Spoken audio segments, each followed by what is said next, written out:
he would not be around long enough for his grandchildren to get to know him.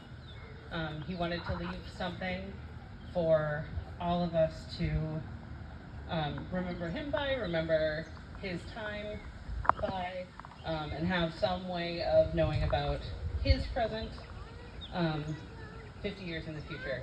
He wasn't sure.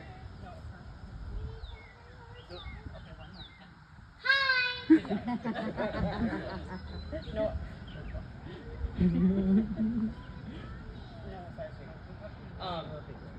Fortunately, he lived well beyond when he closed up the time capsule and the pyramid. So we have lots of ways to remember him. Do you want to play with your Not friend? just this, what is behind us, but he did give us a very tangible thing and way of continuing to remember him and think of him now. We spent, Mom had the pyramid opened about a week and a half ago because we weren't sure what we were going to find. And so she had contractors come, saw through the door. You can see it laying kind of right behind there if you're far enough over. It's 10 inches thick, a foot thick, 4 tons, that door that they had to pull off. And then the car that was inside is on that Meyer flatbed truck over there and will be in the parade today. But we have the pyramid open so you can come in and look at the murals that were painted inside and some of the other things that were painted inside as well. We also pulled out, we weren't sure what we were going to find inside the pyramid, but we found a lot of insulation, which is also behind you, and other things in varying degrees of decay that we spent yesterday trying to decipher and unroll and not destroy as we looked at for the first time.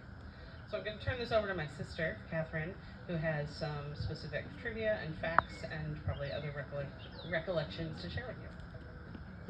Why, thank you. You're welcome. All right. Right, so she said I was 2 when the lower capsule was closed. So there was a point that they had the inch or the 12-inch thick lid that they were lowering onto the lower capsule, right? And Mom was completely convinced that I was going to get trapped down there. And so everybody else got to stand out here and watch that happen. I was in the house looking out the window. Those bushes weren't there, so I watched it from those windows over there. That is my recollection of the lower capsule being closed up. All of you are going to need to be ambassadors today because literally everyone, and I'm talking about people who were making my sandwich at Jimmy John's yesterday, people I run into on the street are saying, wait, I thought this wasn't going to be open until 2025. So you guys are going to have to help spread the word today that we just opened the upper chamber, if you will, just the pyramid. The time capsule itself is buried underground and really will be open next year in 2025, not this year. This is just the pyramid. The pyramid was sealed in 1985.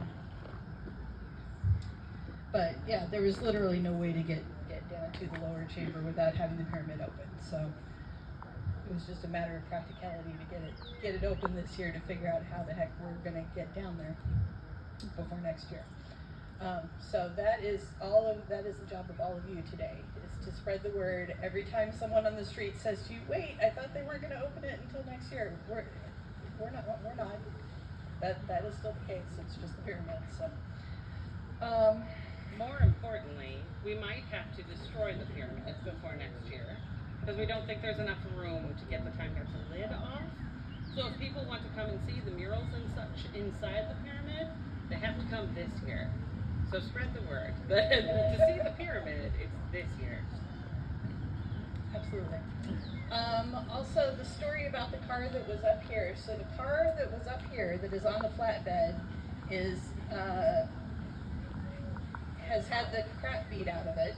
That was intentional. Some of you might have been here in 1985 that you came and you paid $1 and we handed you a sledgehammer and you put a big dent in it and then you painted your name on the car next to your dent. And so that was Granddad's social commentary about the superiority of American cars. So he bought this old beat up Toyota, and then we spent more time beating it up even further. So that was social commentary on his part. And it is going to be in the parade today, so you will see it later. But even if you had been here and you took a sledgehammer to the car at that point, you might not remember that. So again, somebody's going to ask you that later today, and then you can be informed.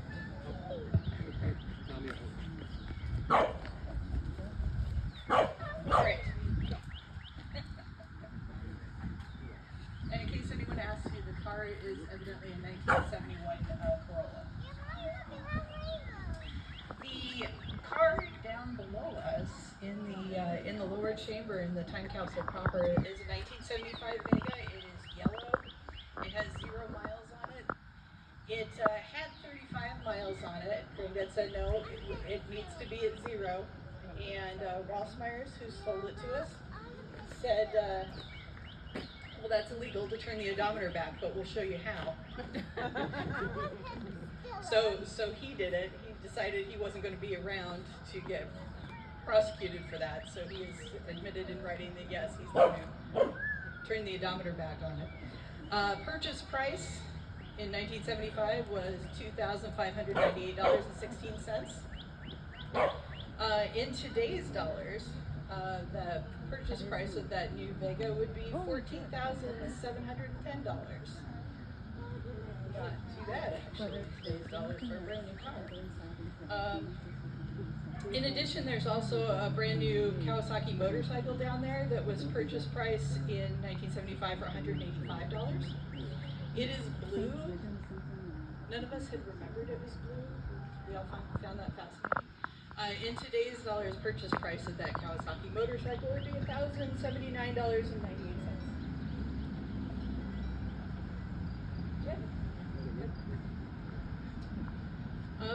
The lower chamber is 20 feet long north and south.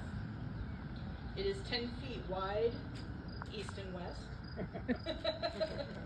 It is 8 feet high. All of the walls and the ceiling are all 12 inches thick. All of the concrete and mason people that Granddad consulted with all said the walls need to be 8 inches thick. He said, you know what, we're going to up that by 50%. So all of the walls and the top are 12 inches thick. A local roofing company came and put not 1, not 2, but 3 layers of tar and tar paper around the top and the sides after it was sealed up. He was extremely concerned about moisture getting in there. And so just tar papered the heck out of it once it was sealed up down there. You look like you have something to add. Odell Construction did all of our masonry, and we have Dick's Widow here today. So, cool. Yay! And every book that Granddad wrote about this has many pictures of Odell in it. Because he figures prominently in the story. Let me see. All of the members of the City Council at the time, the Chamber of Commerce, the Women's Club, the VFW Auxiliary, Boy Scouts, Campfire Girls, every civic organization there was involved in the time capsule and also in the pyramid, down to the original crowd, which was estimated at 3,000. That's not just an estimate. He enlisted the Boy Scouts to actually walk around and count the people who were here. And so yeah, on this little patch of ground here, there were about 3,000 people when we dedicated the pyramid. So next year we're expecting there to be a whole lot of people smushed into this little space again. So that'll be exciting. A lot of the same players that are still around today were around then. There are pictures in this book of local dignitaries such as Clark Colterman. Was up on that stage because I think he's just going to have to run the 4th of July for the rest of his life. And the rest of the time, yeah. We could start preserving him in glass, and we'll just bring him out every time. What else? Questions? Yes? I missed the first part of your talk. Yes. How are you related to the Davisons? I am Davison grandchild 4 of 6. We're like Borg. There are 6 of us. Ian is 6 of 6. I am Kathryn Johnson. The 2 of us are Trish's daughters. Okay, thank you. I live in Seattle, Washington. Step further away from the speaker. Sorry. Whoa. I live in Seattle, Washington, so I came out here for the festivities today. Anne lives in St. Paul, Minnesota. Yes. Why did you put the pyramid on top of the time capsule? Yes. So 2 reasons. One, so the time capsule itself was in the Guinness Book of World Records as the world's largest time capsule in 1977. And then Oglethorpe University in Atlanta, Georgia, sealed up one of their, the basement of one of their older buildings, called it a time capsule, and it had a little more square footage, and so they captured the record, and that was not okay. So he was, number one, looking for a way to add a little more square footage to recapture the record, number one. Number 2, he was very concerned about drainage. So before the pyramid was built, this was just a big heap of dirt, like we used to sled dam it.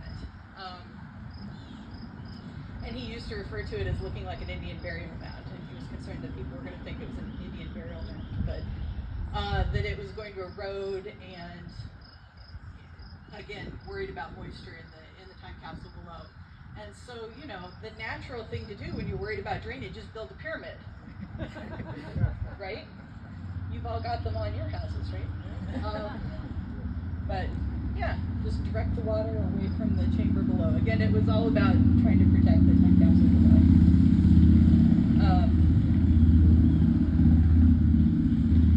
What about the marker?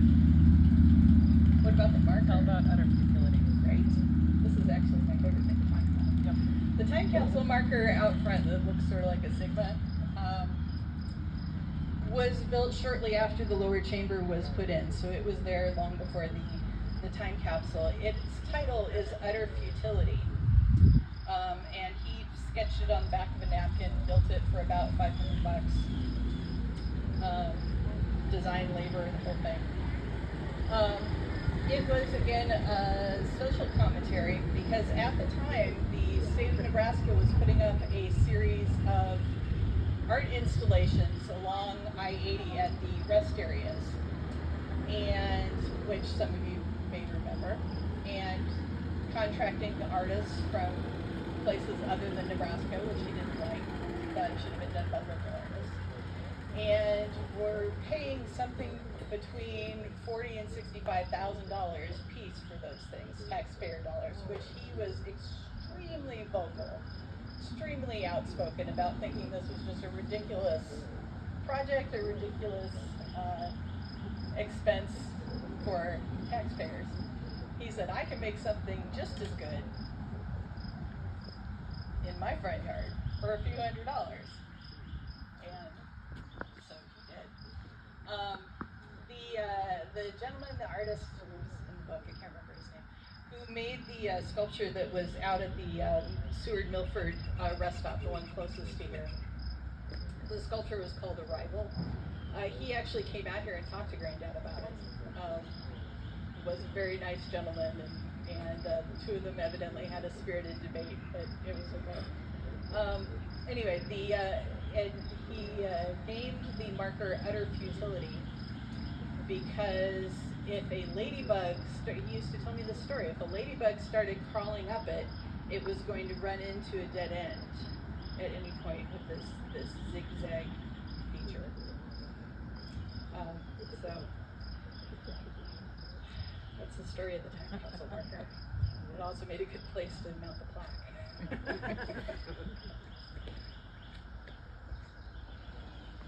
Questions? Comments? What happens if it's full of water when we open it? I guess we'll deal with that when the time comes. The question was, what happens if it's full of water? That's the reason we're going to secretly, quietly open it before the 4th, so that we can deal with those eventualities. Okay.